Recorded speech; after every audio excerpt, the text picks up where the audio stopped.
Yeah, it's very similar to last year. They're a good offensive rebounding team, good rebounding team overall. Even though they're not the biggest team we'll see by far. So, I think there's certainly comes down to a couple unique players. Shoemate is a guy who can really rebound, go after the ball, has a nose for the ball.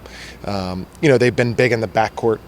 So it's not like they're short all around, just not quite as big of a front court as we'll see, and an aggressiveness and I think something they really emphasize. Getting to the line, being physical, getting rebounds. I think is a huge emphasis for them, and works out well even though sometimes they could be perceived as undersized. Sal could have had arguably his best game against Toledo last March. What did you see there, and what do you hope to see as he progresses here in his fourth year? Well, he had opportunity, obviously, because we were so thin on the bench, and he needs more opportunity. Which I know he's worked hard and improved and is a really good player. He needs more opportunity, and that's going to be a challenge all season long for almost everybody because there are only a certain amount of minutes, and he's a guy who is a difficult matchup because of his length and size, ability to score inside. He's a good rebounder. He just needs the opportunity, and I'm working to try to get everybody the opportunity, but it's certainly a challenge. Hey, if I could ask one more on that subject, and that is with Sal, with Andre, with Mr. Grace.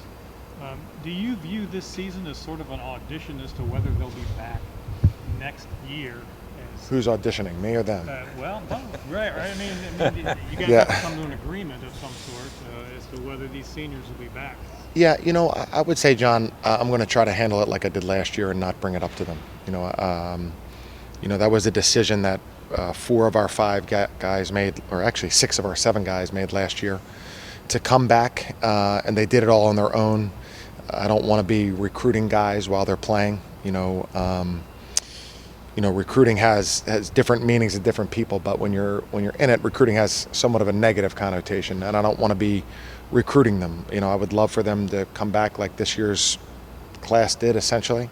But yeah, I don't want to talk about it with them. I don't want it to be emotional, yes or no. I want them to have their time and to handle it kind of in the most prudent way. When they've had time to think about it and understand how exciting and great and wonderful college basketball is at Richmond, but also how demanding and tough and time-consuming it is. So, and I don't think it would be fair to them or us to have them lock in on a decision right now. Is it difficult, though, as a staff, to try to recruit actual high school kids when you're not exactly sure how many spots you might have available? Sure. Well, especially if people still recruit high school kids, that would be really. Yeah, I mean, everything's changed. Okay, so this window of time where these 4 classes of kids have a chance for an extra year is going to make it the most unique. But with the transfer market, what it was last year, I think it was over 1,700 players. That's probably 3.5 or so per team, maybe close to 4 per team. That makes it a little bit difficult or less difficult because the majority of those teams aren't going to fill their roster with high school players. They're going to fill their roster with transfers. Now, we've taken far fewer transfers than most places and prefer to have guys who are in the program for 4 or 5 years. But as times change and you see what's available, you have to judge it from that standpoint. So, yes, we have 1 scholarship open right now, regardless of what happens. And as I said, I'd love those guys to be back. They're a big part of our program and who we are. But we'll have the time once they make their decision. We feel like we'll have the time to be able to move on. Were you a little bit happier with the way this group played down the stretch in the last 2 games, seeing as how we talked last week about letting big second half leads disappear? Did they correct some of that anyway? Yeah, I think so. Again, in basketball there are runs, and you hope that your run comes at the best possible time. We wanted our guys to not be cautious at all. I think there was just a little bit of that. I don't think that was the overall issue. But I thought we handled ourselves really well. We fouled a 3-point shooter late, uncharacteristic. Not a great play, but maybe not a foul, but you know, so it's hard to predict these things in basketball. You know, in football, it seems like you know how much time's left. If you get a first down, the game's over. Those kinds of things. Basketball, there's no such thing. You know, the inbounds play lands on the line. There's an error with the clock. You know, there's just so many things that are disruptive in a basketball game. So I do think we handled it well, and certainly got a really good road win. Coach Mooney, does Grant have the green light from 3 this year, or is still limited opportunities that you want to look for? We've never really discussed, I don't think, with any of our players, John, about a green light or a red light. I think for the most part, the guys, you know, they kind of they know the shooters they are and shoot the ones that they're comfortable shooting. You know, and you know some guys are very confident. Maybe they take a few shots that are harder, but I think there's a certain rhythm that we play with that. You know, I don't know how many he's taken this year, 25 or 30. I think they're probably all. I think everybody expected him to take those shots. So, you know, if he takes a few more, I think that's fine. If he, you know, didn't feel good about his first one and you know passes it up to go, you know, a next part of the play or next decision, I think that's fine also.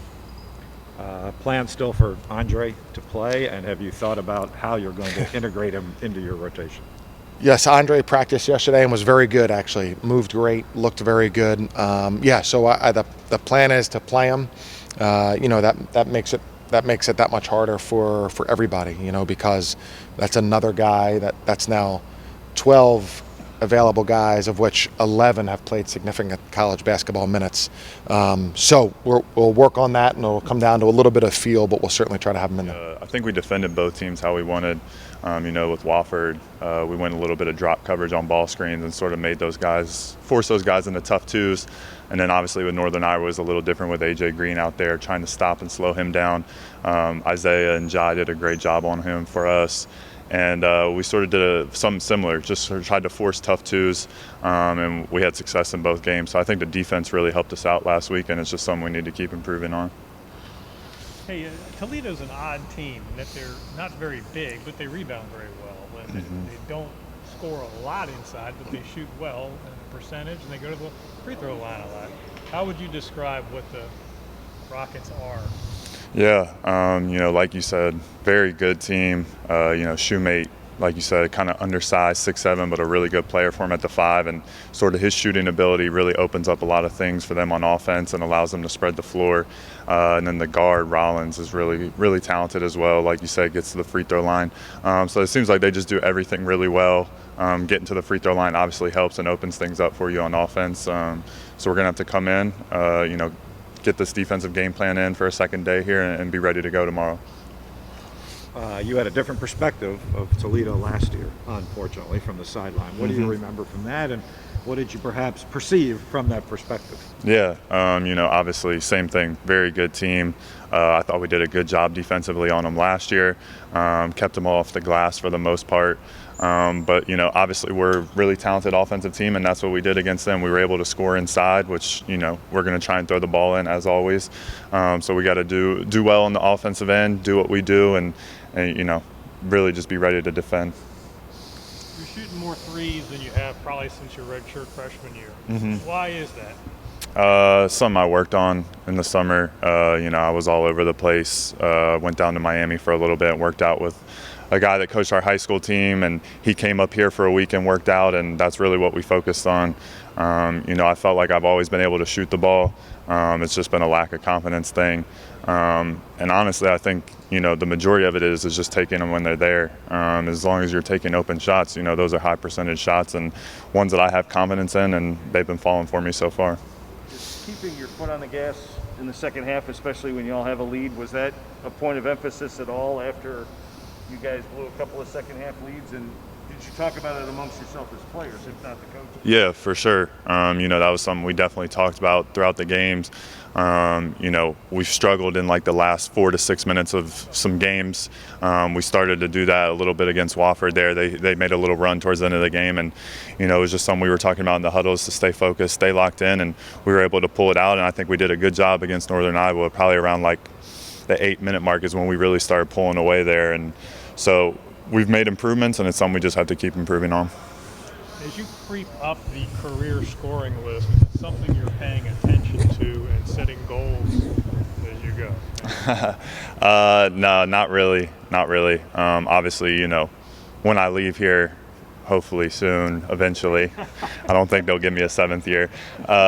You know, it's something I'll look back on and obviously be very proud of, and something that I can definitely talk about. And it'll be exciting once I be able to get out of here and reflect on it. But right now, it's all about winning. That's it. Public ceremony here tomorrow for Gilly. Did you guys do anything for Gilly after the steal? Yeah, we actually had some guys over.